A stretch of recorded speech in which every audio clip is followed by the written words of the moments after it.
Student तो आज हम नया टॉपिक एक नया चैप्टर पढ़ने वाले हैं जिसका नाम है रे ऑप्टिक्स। बहुत ही इंपॉर्टेंट टॉपिक होता है, काफ़ी समझने में भी बहुत अच्छा होता है। अगर एक बार आपको समझ में आ गया तो उसके बाद कोई दिक्कत जनरली होती नहीं है। तो हम रे ऑप्टिक्स से रिलेटेड अच्छी अच्छी बातें पढ़ेंगे, न्यूमेरिकल करेंगे, बहुत अच्छे न्यूमेरिकल करेंगे। साथ ही हम प्रीवियस ईयर के जो जेईई मेन जेईई एडवांस के क्वेश्चन हैं जो एक टॉपिक से रिलेटेड होंगे उनके बारे में भी कुछ अच्छे एप्लीकेशन बनाएंगे ताकि आपको पता चले फ्यूचर टाइम में भी ऐसे कभी न्यूमेरिकल बाद में आए तो उनको किस तरीके से लगाया जा सकता है। तो शुरू करने से पहले मेरा नाम है बबलू जहांगीर और आज मैं आपको पढ़ाने वाला हूं रे ऑप्टिक्स।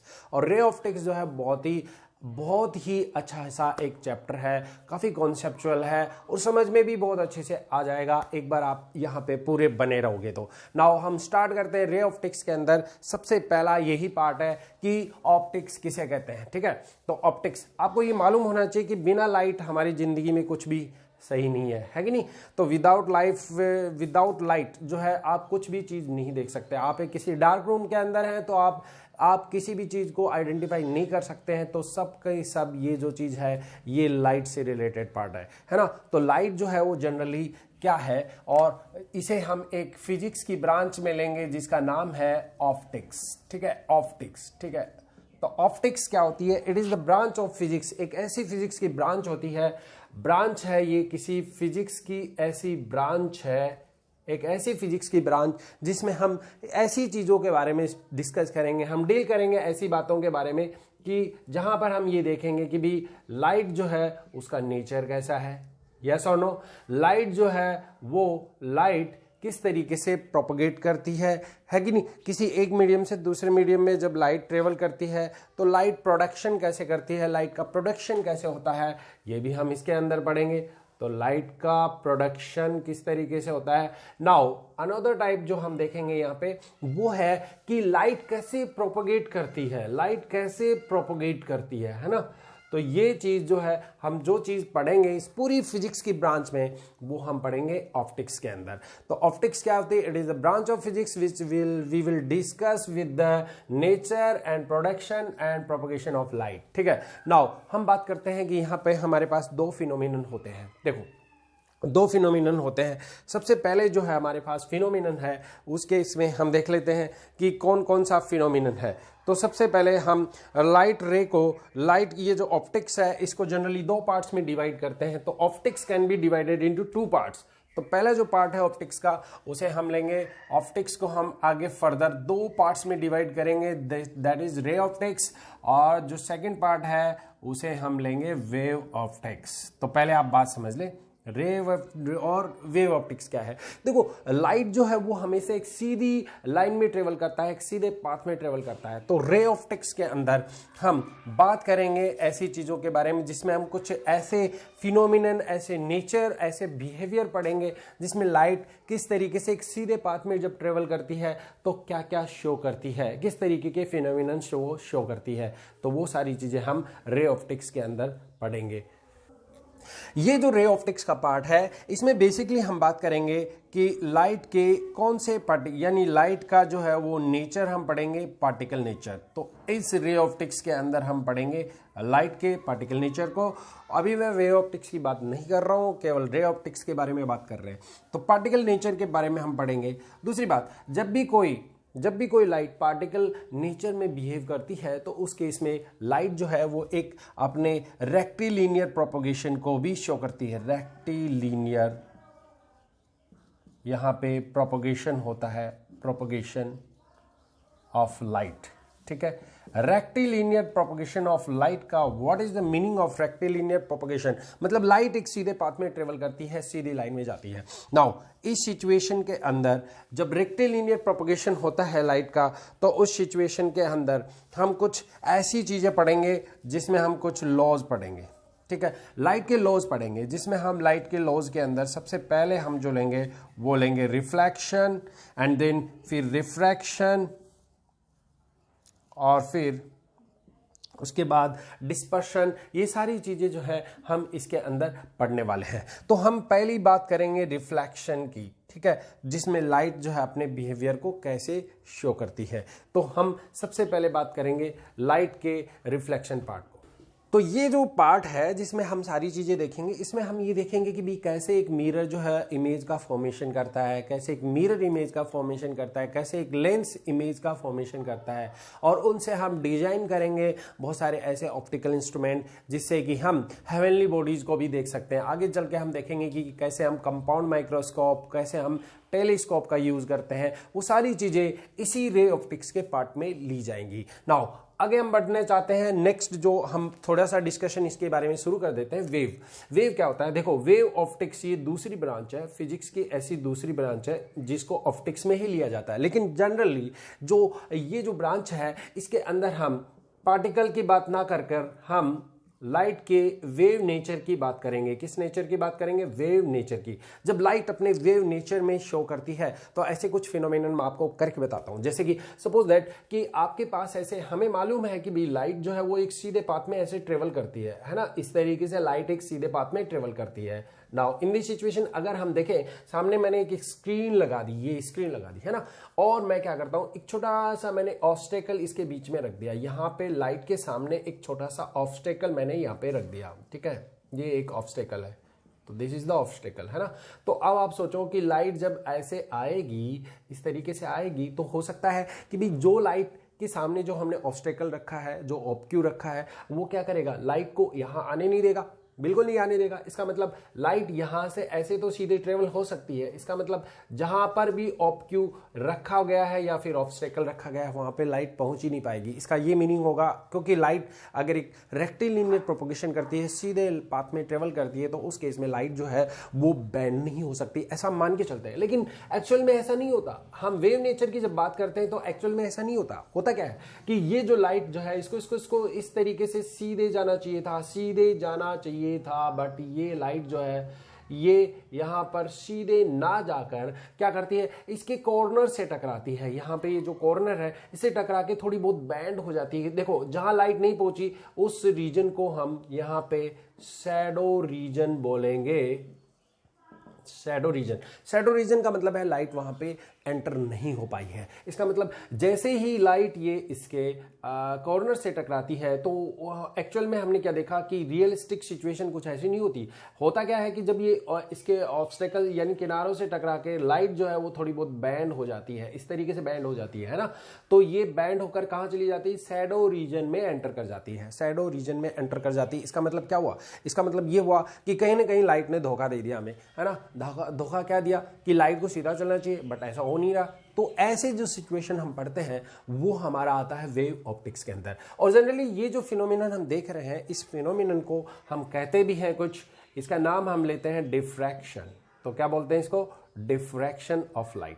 यानी कहने का मतलब, इसकी अगर डेफिनेशन बोली जाए तो हम कह सकते हैं it is the phenomenon of bending of light. एक लाइट का बेंड होना, it is the phenomenon of bending of light around the corners. जो कॉर्नर्स होंगे किसके? ऑब्स्टेकल के, जो रुकावट बीच में आई हुई है उसके अराउंड द कॉर्नर्स, ठीक है, which is separate out in the geometrical shadow reason. अगर वो ज्योमेट्रिकल शैडो रीजन के अंदर एंटर कर जाए लाइट, तो उस केस में हम कह सकते हैं कहीं ना कहीं वो पार्टिकल नेचर नहीं है, वो वेव नेचर है। तो वेव नेचर के केस में हम अच्छी चीजें आगे हमें नेक्स्ट जो चैप्टर होगा उसके बारे में बात करेंगे। लेकिन अभी जो हमें पढ़ना है वो है रे ऑप्टिक्स। हम इसके बारे में ज्यादा डिटेल में नहीं जाना चाहते। जनरली मैं आपको बता देता हूं कैसे कैसे फिनोमिनन वेव ऑप्टिक्स के केस में होते हैं। जैसे कि हम वहां पर पढ़ेंगे इंटरफेरेंस, तो हम इंटरफेरेंस पढ़ेंगे। दूसरा हम पढ़ेंगे डिफ्रैक्शन, जो हमने अभी बात की थी। बेसिक चीजें अभी मैंने बता दी, diffraction, okay, bending of light होता है, ओके। नाउ एक चीज और भी हम पढ़ेंगे वहां पे, पोलराइजेशन, ठीक है।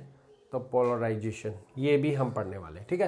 तो दीज आर द, ये कुछ बेसिक जो है नेचर शो करती है लाइट जब वेव की फॉर्म में चलती है। तो ये हम अभी नहीं पढ़ने वाले, हम ये पार्ट पढ़ेंगे। अभी हम बात करते हैं रिफ्लेक्शन ऑफ लाइट क्या है। देखो, जैसे कि बहुत ही बेसिक सी चीजें हैं, लेकिन देखो सब लोगों को मालूम है, लेकिन इससे कोई प्रॉब्लम नहीं है। हम जब इसके प्रॉब्लम्स करेंगे, न्यूमेरिकल करेंगे, तब आपको पता चलेगा कि वास्तव में रिफ्लेक्शन ऑफ लाइट के कैसे कैसे क्वेश्चंस एग्जामिनेशन में पूछे जाते हैं और आज तक पूछे भी गए हैं। नाउ अब हम आगे बात करते हैं। सबसे पहले पहला जो पार्ट है वो क्या है हमारा, देखो इस तरीके से सबसे पहले हम बात करेंगे कि रिफ्लेक्शन ऑफ लाइट क्या है।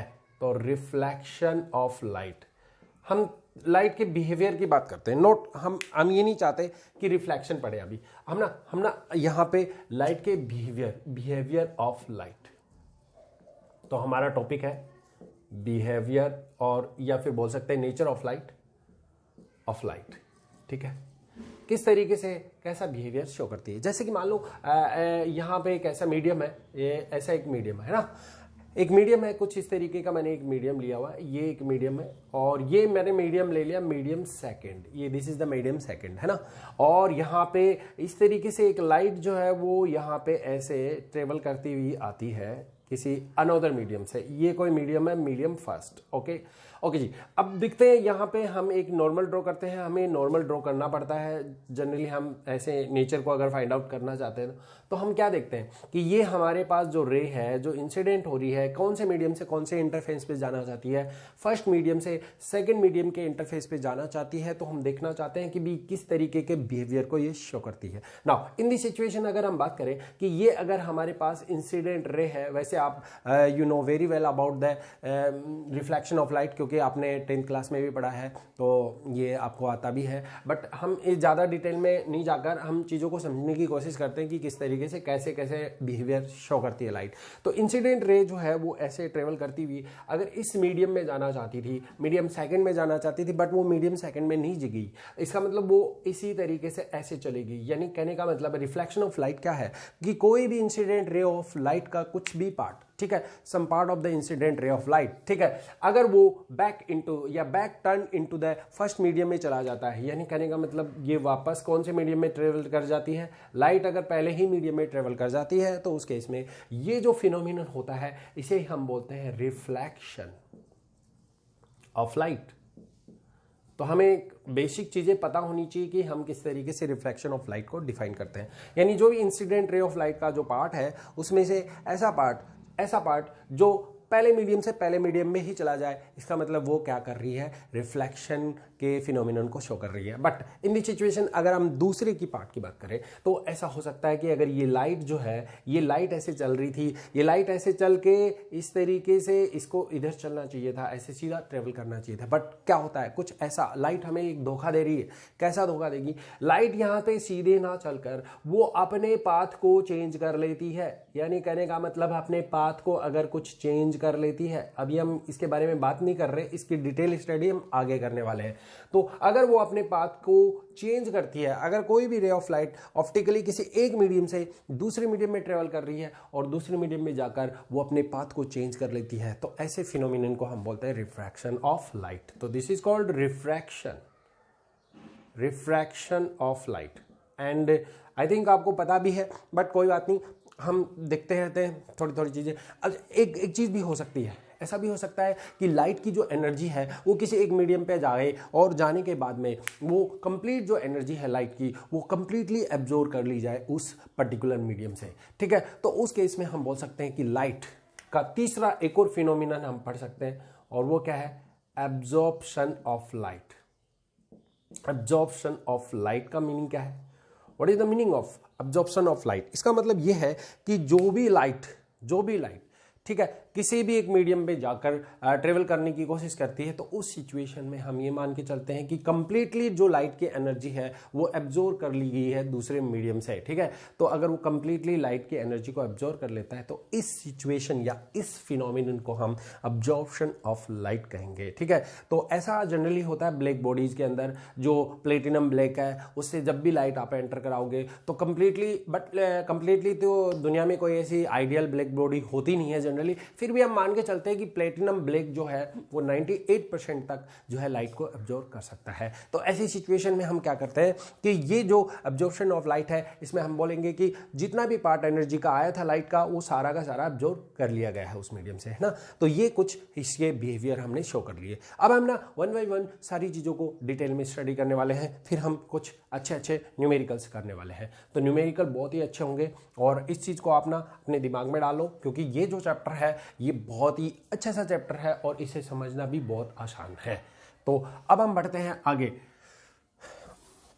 इसको मैं रैप कर देता हूं ताकि आपको समझ में आ जाए। मेरे ख्याल से ये नोट्स बहुत अच्छे बनेंगे अगर आप लोग थोड़ा सा अपडेट होकर इन चीज़ों को थोड़ा थोड़ा लिखते रहेंगे, तो मेरे ख्याल से बहुत अच्छे नोट्स आप बना पाएंगे। अच्छा, अब जो बात करते हैं हमारी जो बात करते हैं कि रिफ्लेक्शन ऑफ लाइट क्या है, तो what are the basic laws of reflection of light. तो रिफ्लेक्शन ऑफ लाइट तो हमने पढ़ लिया है, तो हम इसके लॉज पढ़ेंगे। रिफ्लेक्शन ऑफ लाइट, ठीक है, जो लाइट का रिफ्लेक्शन, इसके हम लॉज पढ़ते हैं, ठीक है।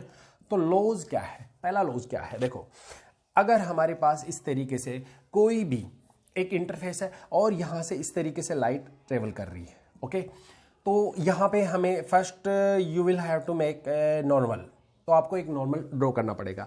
ये जो रे है इसको हम इंसिडेंट रे कहेंगे, ये जो एंगल बनता है इसको इंसिडेंट एंगल बोलेंगे, और ये हमारे पास नॉर्मल होता है। जब कोई भी रे ऑफ लाइट जब स्ट्राइक करती है किसी एक पर्टिकुलर इंटरफेस को, तो अगर वो रे ऑफ लाइट, मैंने बताया था कि अगर वो turn back into the first medium, अगर पहले ही मीडियम में चली जाती है, तो उस केस में आपको एक बात पता होनी चाहिए कि ये जो एंगल, ये जो लाइट है, इस लाइट को बोलेंगे रिफ्लेक्टेड रे, ठीक है।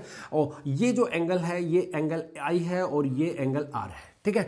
तो ऐसी सिचुएशन में आप सब लोगों को मालूम है ऑलरेडी, फिर भी हम एक बार बात कर लेते हैं कि जो एंगल ऑफ इंसिडेंस होता है वो एंगल ऑफ रिफ्लेक्शन के इक्वल होता है। बट दूसरा जो केस है वो भी इंपॉर्टेंट है। तो देखो दूसरा जो केस है वो भी इंपॉर्टेंट है, वो क्या है कि तीनों जो है इंसिडेंट रे, नॉर्मल और रिफ्लेक्टेड रे, ये तीनों जो है हम बोल सकते हैं इंसिडेंट रे, रिफ्लेक्टेड रे और हमारे पास नॉर्मल, ये तीनों के तीनों lie on the same plane, ये सेम प्लेन पे लाई करने चाहिए, ठीक है, lie on the same plane, that is very important part, है ना।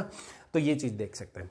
नाउ अब इनमें जो क्वेश्चन बनते हैं, किस तरीके के क्वेश्चन एग्जामिनेशन में आते हैं और कैसे पूछे जाते हैं, तो उनके बारे में बात कर लेते हैं। अब देखो ये जो इंसिडेंट रे है, अगर मैं इस इंसिडेंट रे को थोड़ा सा आगे चल के मैं इसको प्रोड्यूस कर दूं, आगे इन इंसिडेंट रे को प्रोड्यूस कर दूं, तो कुछ इस तरीके का होगा कि इंसिडेंट रे ऐसे प्रोड्यूस होनी चाहिए। अगर सपोज दैट ये मीडियम नहीं होता तो ये रे कैसे जाती, सीधी जाती।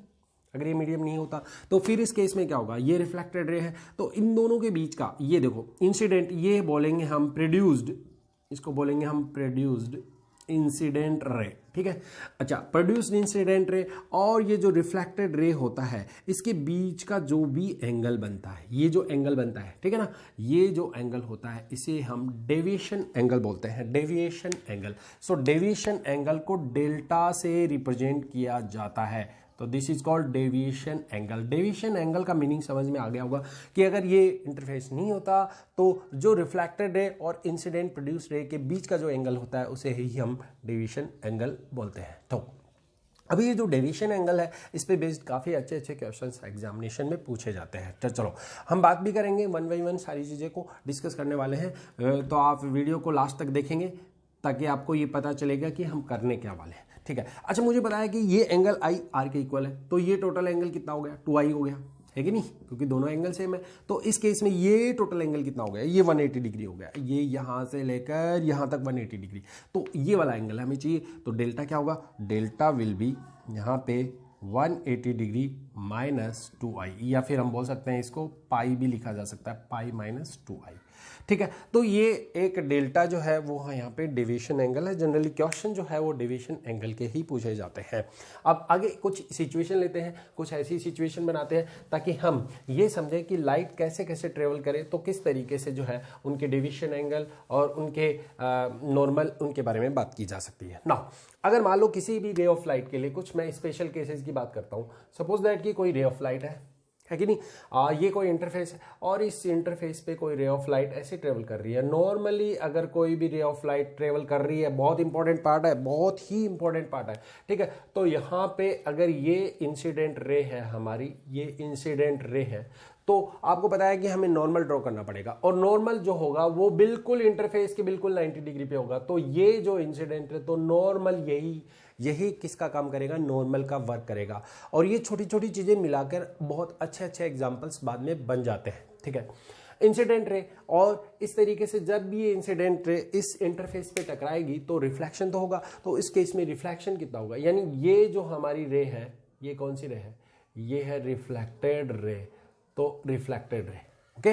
इंसिडेंट रे और रिफ्लेक्टेड रे के बीच का एंगल हम देख चुके हैं, यहां पर कितना होगा, ओके। नाउ अब हम बात करेंगे कि भी इस सिचुएशन के अंदर कोई भी रे ऑफ लाइट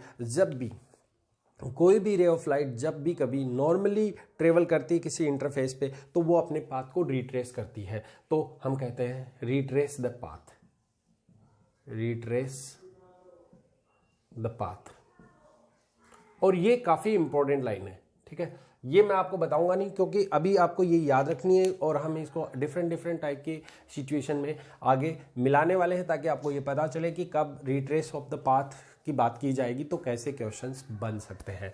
तो कोई भी लाइट इस तरीके से ट्रेवल करती है तो वो अपने पाथ को रिट्रेस करती है वापस। ओके, तो रिट्रेस करने के केस में हम बोल सकते हैं कि लाइट हमेशा नॉर्मली पास होनी चाहिए, यानी जो लाइट है वो इंटरफेस के साथ कितना डिग्री का एंगल बनाना चाहिए, 90 डिग्री के एंगल पे ही आएगी ना, तब ही लाइट जो है वो अपने पाथ को रिट्रेस करेगी। आप डेल्टा भी निकाल सकते हैं यहाँ से डेल्टा निकालना बहुत आसान है। डेल्टा का फॉर्मूला हमने बनाया था 180 - 2i, तो यहाँ से डेल्टा कितना हो जाएगा, सो डेल्टा यहाँ पे आ जाएगा 180 डिग्री माइनस इंसिडेंट रे जो है वो कितना एंगल बना रही है, नॉर्मल के साथ जो है एंगल देखना पड़ेगा वो कितना बना रही है, 90 डिग्री। तो दैट मीन्स यहाँ पे 180 ही आ जाएगा। इसका मतलब यहाँ पे डेविएशन हुआ ही नहीं, सीधी चलेगी, है कि नहीं। डेविएशन कुछ यहाँ पे उसने अपनी डायरेक्शन नहीं बदली, मतलब करने का मतलब वो सीधी चली गई, तो ये डेल्टा जो है वो 0 डिग्री आ गया।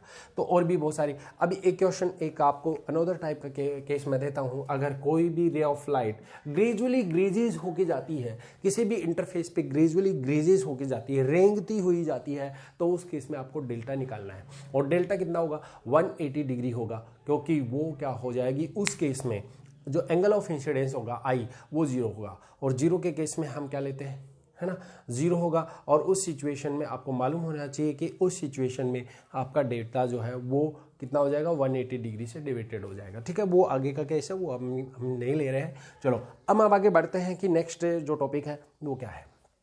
अब इसी से रिलेटेड हम कुछ अच्छे इंपॉर्टेंट क्वेश्चन लेते हैं, ठीक है। अभी आपको लग रहा होगा कि ये चीज़ें तो हमने ऑलरेडी पढ़ ली हैं, लेकिन फिर भी आसान है, कोई दिक्कत नहीं है, बट क्वेश्चंस को किस तरीके से अप्लाई करना है वो हमारे लिए काफ़ी इंपॉर्टेंट है। तो हम क्वेश्चन को अप्लाई करना सीखते हैं। तो अभी जो हम एक एग्जाम्पल लेते हैं, काफ़ी अच्छे एग्जाम्पल हम यहाँ पे लेने वाले हैं। तो पहला एक एग्जाम्पल मैं लेने वाला हूँ यहाँ पे। सबसे पहले बात हम कर रहे हैं कि अगर हमारे पास दो मिरर है, कुछ इस तरीके के मिरर दे रखे हैं। एक मिरर ये है, एक मिरर हमने ये लिया और एक मिरर ये लिया, और दोनों मिरर एक दूसरे के साथ परपेंडिकुलर टू ईच अदर, ठीक है। दोनों मिरर परपेंडिकुलर है एक दूसरे के साथ, ठीक है। आप बातों को समझना, क्योंकि रे डायग्राम बनाना बहुत इंपॉर्टेंट है, क्योंकि जब तक रे डायग्राम नहीं बनेगा क्वेश्चन नहीं होगा। तो यहाँ पे 90 डिग्री के एंगल से हमने ये दो जो है मिरर को एक दूसरे के साथ ले लिया है। नाउ ये मिरर हमारा पहला मिरर है M1 और ये मिरर है M2। हमें क्या करना है कि यहाँ से हम क्या कर रहे हैं कि इस तरीके से कोई रे ऑफ लाइट है, इस तरीके से कोई रे ऑफ लाइट हमने ट्रेवल करवाई, और ये रे ऑफ लाइट जो है यहाँ से 65 डिग्री के एंगल से 65 डिग्री के एंगल से इंसिडेंट कर रही है। कौन से मिरर पे, पहले मिरर पे 65 डिग्री के एंगल से इंसिडेंट कर रही है, ठीक है। तो ये मिरर M1। तो हमें बताना है कि आफ्टर 2 रिफ्लेक्शन, तो 2 रिफ्लेक्शन के बाद, after 2 reflection what is the net, ठीक है, डेल्टा।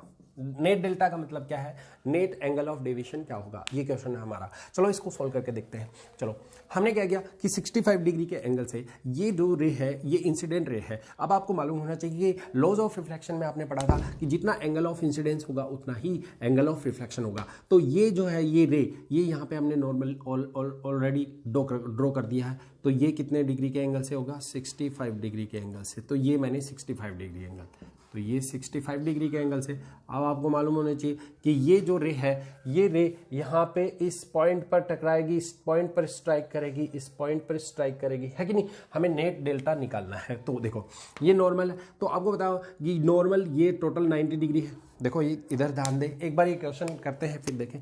तो ये टोटल कितना है, 90 है, ये टोटल है हमारा 90, है ना। तो ये 65 है, तो ये कितना होगा, ये 65 है, तो ये कितना होगा, कितना होना पड़ेगा इसको, 25 डिग्री, क्योंकि 25 होगा तो उस केस में ही ये कितना हो जाएगा, 90 डिग्री। तो ये हमारा एंगल होगा 25 डिग्री। 25 डिग्री कौन सा एंगल है, 25 डिग्री हमारा ये वाला एंगल है, ठीक है, ये वाला एंगल है। ओके, ये 25, ये 90, ये 25, तो ये कितना होगा, ये वाला एंगल भी निकाला जा सकता है, ये वाला एंगल, क्योंकि ये रिफ्लेक्टेड हो गई रे, तो पहला रिफ्लेक्शन तो यहाँ हो गया। अब देखते हैं, अब यहाँ पे हमें पहले नॉर्मल ड्रॉ करना पड़ेगा। देखो ध्यान दे, आप अपना नॉर्मल ड्रॉ करना पड़ेगा। तो आपको यहाँ पे ऐसे ऐसे करके एक नॉर्मल ड्रॉ करना पड़ेगा। ये आपने एक नॉर्मल ड्रॉ किया था, तो हमें ये एंगल निकालना है। ये 90 + 25 और ये 180 में से माइनस कर दो, तो 90 + 25 कितना हो गया? 90 + 25। तो हमारे पास 180 में से माइनस कर देंगे, 180 माइनस हो जाएगा 90 + 25, तो ये आ जाएगा 115 डिग्री। इसका मतलब ये कितना आ जाएगा? यहाँ पे 65 डिग्री है ना, तो 65 डिग्री ही आएगा। तो ये एंगल हमारा आ गया 65 डिग्री। बहुत सिंपल सा है, 65 डिग्री एंगल। तो 65 + 25 ये सब 180 हो गया। अब मुझे पता है कि नॉर्मल मैंने ड्रॉ किया है, इस नॉर्मल के साथ ये वाला एंगल कितना होगा? दिस एंगल ऑल्सो कितना होगा? 65। तो कितना बचेगा? 65 + 25 डिग्री, तो ये 25 डिग्री। ओके, तो ये 25 डिग्री आ गया। ये एंगल 25, ये 25 डिग्री का। तो ये एंगल, अब हमें क्या करना है कि यहाँ पे ये 25 डिग्री के एंगल से ही ये रिफ्लेक्टेड हो जाएगी लाइट। इस तरीके से रिफ्लेक्ट होगी कितने डिग्री के एंगल से? 25 डिग्री के एंगल से। अभी हमें आफ्टर 2 रिफ्लेक्शन जो है वो चेक करना था कि नेट डेविएशन एंगल कितना था। तो बहुत सिंपल है, बहुत ही ऐसे ऐसे दमादम अभी हो जाएगा, कोई दिक्कत ही नहीं है। बहुत सिंपल सा केस है। हम ना इंसिडेंट रे को प्रोड्यूस कर देते हैं ऐसे। आगे हम यहाँ पे इंसिडेंट रे को ऐसे प्रोड्यूस कर देते हैं, तो ये रिफ्लेक्टेड रे है, इन दोनों के बीच का ये डेल्टा होगा। तो प्रोड्यूस्ड इंसिडेंट रे और रिफ्लेक्टेड रे के बीच का जो एंगल है उसे Δ1 बोलेंगे। नाउ इन दिस सिचुएशन अगर यहाँ पे देखें तो ये रिफ्लेक्टेड रे सेकंड है और ये इंसिडेंट प्रोड्यूस्ड रे है। तो इंसिडेंट प्रोड्यूस्ड रे को मैं ऐसे आगे ड्रॉ कर देता हूँ। तो ये वाला जो एंगल है, ये वाला एंगल है Δ2। अब दोनों एंगल अगर मान लो क्लॉकवाइज डायरेक्शन में है, तो दोनों एंगल अगर क्लॉकवाइज डायरेक्शन में है तो उस सिचुएशन में नेट डेविएशन एंगल जो है वो ऐड हो जाएगा। इजीली हम ऐड कर सकते हैं। तो यहाँ पे डेल्टा की वैल्यू जो है वो कितना आएगी? Δ1 निकालते हैं पहले। Δ1 कितना होगा? ये टोटल कितना है? 180 डिग्री का एंगल, 180 डिग्री। सो 180 डिग्री में से डेल्टा की वैल्यू है Δ1 = यहाँ पे 180 यानी π-2i, तो 180 माइनस ये टोटल 180 और -2i, 2i कर रहा हूँ, 2i मतलब 65 × 65, तो ये आ जाएगा 2i। एंगल ऑफ इंसिडेंस कितना है हमारे पास? ये हमारे पास 180 - 2i। सो 2i की वैल्यू आ गई हमारे पास, यहाँ पे i कितना है? 65। तो 65 × 2 कितना हो गया देखते हैं। तो 65 × 2 हमारे पास आ जाएगा, तो 65 × 2, तो ये हमारे पास आ गया कितना आ जाएगा? ये 180 माइनस 5 × 2 यानी 0, 6 तो 30 आ जाएगा। ठीक है, 130। तो यहाँ पे Δ1 की वैल्यू हमारे पास कितनी आ गई? 50 डिग्री। इस सिचुएशन में Δ1 जो है 50 डिग्री आ गया। तो पहले Δ1 50 डिग्री आ गया। अब ऐसे ही हम इस तरीके से Δ2 निकाल लें तो Δ2 भी निकाला जा सकता है। तो Δ2 कितना हो जाएगा? 180 - 2i। सो 180, ये पूरा 180 है, ये यहाँ तक 180 और इसमें से 2i को माइनस कर देंगे तो कितना आ जाएगा? 180 - 50। तो यहाँ से 180 - 50 कितना आ गया? 130 आ गया। ठीक है, तो फाइनली जो नेट डेविएशन एंगल है वो Δ1 + Δ2 करना है और वो कितना आया? 50 + 130, तो इट विल बी 180 डिग्री। तो ये आपका आंसर होगा। Delta = 180 degree.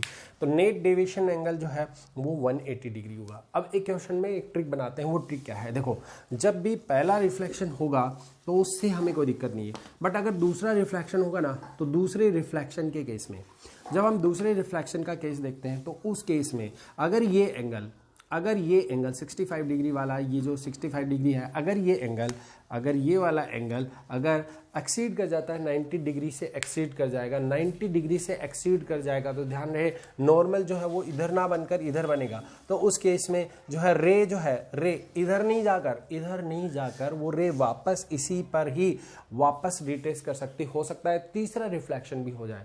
ठीक है, मतलब एक बार इसके साथ, फिर यहाँ पे, और एक बार इसके साथ, फिर यहाँ पे तीसरा रिफ्लेक्शन भी हो जाए। तो वो आपको सिचुएशन गिवन होगी, उस सिचुएशन को गिवन करके ही आप इन क्वेश्चंस को लगा सकते हैं, सोल्व कर सकते हैं। तो अगला जो क्वेश्चन है वो हम लेने वाले हैं इसी से रिलेटेड। नाउ ये जो प्रॉब्लम थी इसको हमने सॉल्व कर लिया। अब इसी से रिलेटेड एक और प्रॉब्लम हम देखना चाहते हैं, वो क्या है? तो आप इनके नोट्स बनाएं, जितने हो सके नोट्स बना लें, और ताकि मतलब आपको समझ में आए कि कैसे क्वेश्चंस दिए जा सकते हैं। नाउ अगला जो क्वेश्चन है वो क्या है, देखो अगला जो क्वेश्चन है वो देख लेते हैं। अगला जो क्वेश्चन है वो क्या है कि इस तरीके से एक सिचुएशन लेते हैं कुछ अलग अलग टाइप की। यहाँ पे ऐसे दो मिरर ले रखे हैं हमने, ऐसे 2 मिरर ले रखे हैं ना। तो ये एक प्लेन मिरर है, तो ये हमारे पास मिरर M1 है और ये मिरर है हमारे पास M2 मिरर है। तो इस सिचुएशन के अंदर कुछ इस तरीके का दिया हुआ था, दोनों मिरर इंक्लाइन थे कुछ एंगल थीटा से। तो अब देखो यहाँ पे क्या है, कोई रे ऑफ लाइट ऐसे ट्रेवल कर रही है, तो रे ऑफ लाइट ऐसे ट्रेवल कर रही है कुछ एंगल अल्फा से। अगर ये कोई रे ऑफ लाइट है, यहाँ पे हम पहले नॉर्मल ड्रॉ करेंगे। पहले क्या है कि यहाँ से कोई भी एक इंसिडेंट रे है, ठीक है, वो पहले वाले मिरर पे स्ट्राइक करती है। तो आफ्टर ट्रू रिफ्लेक्शन हमें देखना है कि क्या नेट डेविएशन एंगल आएगा, तो उस सिचुएशन को हम देखने वाले हैं यहाँ पे। तो हमारे पास यहाँ पे हम देखते हैं कि यहाँ हमें एक नॉर्मल ड्रॉ करना पड़ेगा। ध्यान रहे नॉर्मल जो है वो 90 डिग्री पे करना पड़ेगा एग्जैक्टली। अगर आपने नॉर्मल से ही ड्रॉ कर लिया तो आपको मेरे ख्याल से दिक्कत नहीं आनी। तो ये हमने एक नॉर्मल ड्रॉ कर लिया, तो दिस इज़ द नॉर्मल, ठीक है, ये एक नॉर्मल है। अच्छा, ये नॉर्मल जो हमने बनाया है इससे ये कितने एंगल पे आ रही है, यहाँ नॉर्मल के साथ ये आ रही है अल्फा एंगल से। तो ये मैंने मान लिया कि मान लो कि ये यहाँ से अल्फा एंगल से स्ट्राइक कर रही है इस पर। तो अब आफ्टर रिफ्लेक्शन क्या होगा, ये अल्फा से ही जाएगी, तो इस तरीके से ये यहाँ पे स्ट्राइक करेगी, इस तरीके से यहाँ पे स्ट्राइक करेगी, ठीक है। ये पहला रिफ्लेक्शन हो गया। पहले रिफ्लेक्शन के बाद ये वाला एंगल भी कितना होगा, अल्फा होगा, ठीक है। हम इंक्लाइन का केस ले रहे हैं। इंक्लाइन के केस में हम देखना चाहते हैं कि नेट डेविएशन एंगल कितना आएगा। चलो, तो इस केस में हम यहाँ पे देखो, यहाँ पे अगेन हम नॉर्मल ड्रॉ करेंगे। फिर से एक नॉर्मल हम ड्रॉ कर सकते हैं। यहाँ पे बिल्कुल एग्जैक्टली यहाँ पे नॉर्मल ऐसा ड्रॉ किया जाएगा। तो ये वाला एंगल अगर अल्फा लिया तो ये वाला एंगल मैंने ले लिया बीटा, ये एंगल ले लिया मैंने बीटा, तो this angle is also beta, ठीक है। तो इस तरीके से ये रे जो है ये जो इसके लिए रिफ्लेक्टेड रे थी, इस पहले वाले मिरर के लिए जो रिफ्लेक्टेड रे थी वो दूसरे वाले मिरर के लिए इंसिडेंट रे का काम करेगी। तो यहाँ पे इंसिडेंट रे है, यहाँ पे स्ट्राइक करने के बाद में ये जो रे है ये इस तरीके से इतने एंगल से ऐसे चली जाएगी, ठीक है। तो इतने ही एंगल से इधर चली जाएगी। तो नाउ ये एंगल भी कितना होगा अपना बीटा। अब हम चाहते हैं कि नेट डेविएशन एंगल कितना होगा। ऐसी सिचुएशन में हम डायरेक्ट एक ऐसी शॉर्ट ट्रिक बनाएं ताकि हम क्वेश्चन को जल्दी जल्दी कर सके। तो सिचुएशन कैसी गिवन हो, किस तरीके की प्रॉब्लम हो, उसको कैसे डील किया जाएगा ये यहाँ पे देख सकते हैं हम। नाउ इस सिचुएशन के अंदर हमें नेट डेविएशन एंगल अगर चेक करना है तो पहले हम पहले वाली इंसिडेंट रे के केस में देखेंगे। तो हम यहाँ पे डेविएशन एंगल देखेंगे। तो हमने फॉर्मूला बनाया हुआ था, तो ये इंसिडेंट प्रोड्यूस रे है और इन दोनों के बीच का ये वाला जो एंगल है, ये वाला एंगल है डेल्टा 1 रिफ्लेक्शन, ठीक है। तो ये कितना था, ये हमने ऑलरेडी बात कर ली थी। डेल्टा 1 की अगर हम बात करेंगे तो डेल्टा 1 जो आएगा वो पाई माइनस 2 अल्फा आएगा, पाई माइनस 2 अल्फा, क्योंकि पाई माइनस 2 आई होता है, ठीक है, उसमें कोई दिक्कत नहीं है। अब पाई क्या 180 डिग्री। अच्छा, ये जो रे है ये यहाँ से स्ट्राइक करेगी, तो इस केस में इसको प्रोड्यूस करना है, आगे इंसिडेंट रे को प्रोड्यूस करना है हमें, इस तरीके से इंसिडेंट रे को प्रोड्यूस करना है। और प्रोड्यूस करके हम यहाँ पे दूसरा जो है वो डेल्टा 2 वैल्यू, सॉरी इधर की तरफ ये डेविएशन होगा, डेल्टा 2 जो है यहाँ पे डेविएशन एंगल होगा और वो निकाल सकते हैं डेविएशन एंगल कितना होगा, तो वो हम यहाँ पे निकाल सकते हैं। तो बहुत बेसिक है। तो यहाँ पे हम डेल्टा 1 और डेल्टा 2, तो डेल्टा 2 यहाँ पे इजीली हम यहाँ पे बता सकते हैं कि वो कितना होगा, डेल्टा 2 कितना होगा, तो डेल्टा 2 कितना होगा, तो डेल्टा 2 कितना होगा, तो डेल्टा 2 की वैल्यू हमारे पास आ गई पाई माइनस यहाँ पे 2 बीटा। बहुत ही सिंपल है। तो नेट डेविएशन एंगल हम यहाँ से सोल्व कर सकते हैं। सो नेट डेविएशन एंगल आ जाएगा डेल्टा 1 प्लस डेल्टा 2। हमें निकालना है कि थीटा के केस में किस तरीके से इस रिलेशन को हम फाइंड आउट कर सकते हैं। तो बहुत ही सिंपल सा एक क्वेश्चन है। इसे अब यहाँ पे मैं रब करने वाला हूँ पहले वाले क्वेश्चन को, ताकि आपको ये समझ में आ जाए। तो बहुत ही सिंपल सा ये कॉन्सेप्ट ले रहे हैं, लेकिन काफ़ी कमाल का कॉन्सेप्ट है, ठीक है। अच्छा, यहाँ पे हमारे पास नेट डेल्टा की वैल्यू आ गई डेल्टा 1 है पाई माइनस 2 अल्फा और प्लस ये आ जाएगा पाई माइनस 2 बीटा, ठीक है। तो यहाँ से हम सोल्व करने के बाद डेल्टा आ जाएगा 2 पाई माइनस 2 यहाँ पे कॉमन ले लिया, 2 अल्फा प्लस बीटा, ये आ गया मेरे पास। ये नेट डेविएशन एंगल, पर मुझे ये जो एंगल है ये थीटा में चाहिए, तो मैं कैसे निकालूंगा, ये मेरे लिए इंपॉर्टेंट चीज़ है। तो अभी आप देखें यहाँ पे ये 90 डिग्री है, ये नॉर्मल है, ये हमारा नॉर्मल है, ये नॉर्मल है, ओके। ये एंगल अल्फा है, ठीक है, ये एंगल अल्फा है। टोटल ये एंगल कितना हुआ, ये यहाँ पे टोटल एंगल कितना होगा, ये यहाँ से लेकर यहाँ तक का एंगल कितना होगा, दिखाई दे रहा है आपको। देखो ध्यान से समझना है, इसको देखने की जरूरत है आपको। यहाँ पे ये एंगल 90 डिग्री है, तो 90 डिग्री ये अल्फा है, तो ये कितना होगा, ये कितना होगा, ये वाला एंगल हमें पता चल जाए तो बहुत बढ़िया काम हो जाए हमारे पास। ये एंगल हमें पता चल गया, ये एंगल कितना होगा 90 माइनस अल्फा, तो ये एंगल होगा 90 माइनस अल्फा। इसी तरीके से अगर हम बीटा की बात करें तो बीटा के केस में ये वाला टोटल, ये नॉर्मल के साथ ये पूरा नॉर्मल है ना, तो ये नॉर्मल के साथ ये एंगल कितना है भाई, ये एंगल है अपना नॉर्मल के साथ 90 डिग्री। तो ये बीटा है, तो ये कितना होगा, यानी कहने का मतलब ये वाला एंगल कितना होगा। अगर ये वाला एंगल हमें मिल जाए तो कोई दिक्कत ही नहीं, तो ये भी एंगल उतना ही होगा 90 माइनस बीटा। बहुत सिंपल है, 90 माइनस बीटा। तो हम यहाँ पे क्या करते हैं कि टोटल तीनों ट्रायंगल, ये ट्रायंगल यूज कर रहे, तो मैं ये ट्रायंगल का नाम दे देता हूँ ओ ए, और ये पॉइंट हो गया मेरे पास डी, या फिर मैं एम दे दूँ, ठीक है। तो ओ ए एम ट्राइंगल के अंदर तीनों एंगल का सम जो है 180 डिग्री होना चाहिए। तो तीनों एंगल का सम यानी 90 minus alpha plus 90 minus beta plus theta is equal to 180 degree. So यहाँ से सोल्व किया जा सकता है 180 डिग्री, यहाँ से कैंसिल हो गया 180 डिग्री, तो मेरे पास आ जाएगा minus alpha plus beta plus theta is equal to 0। So theta is equal to आ जाएगा अल्फा प्लस बीटा। तो बहुत ही सिंपल है, अल्फा प्लस बीटा आ जाएगा। ये वैल्यू यहाँ पे हम पुट कर सकते हैं। सो डेल्टा की वैल्यू यहाँ पे आ जाएगी 2 pi minus alpha plus beta की जगह 2 थीटा। तो दिस इज योर आंसर। तो डायरेक्ट अगर कोई क्वेश्चन आ जाए तो उसको कैसे सॉल्व किया जाएगा, जैसे कि एक एग्जांपल लेके देखते हैं। हम जल्दी से जल्दी क्वेश्चन को सॉल्व करने की कोशिश करते हैं ताकि कैसे क्वेश्चन को लगाया जा सके। एक बहुत बढ़िया शॉर्ट ट्रिक हमने बना ली है।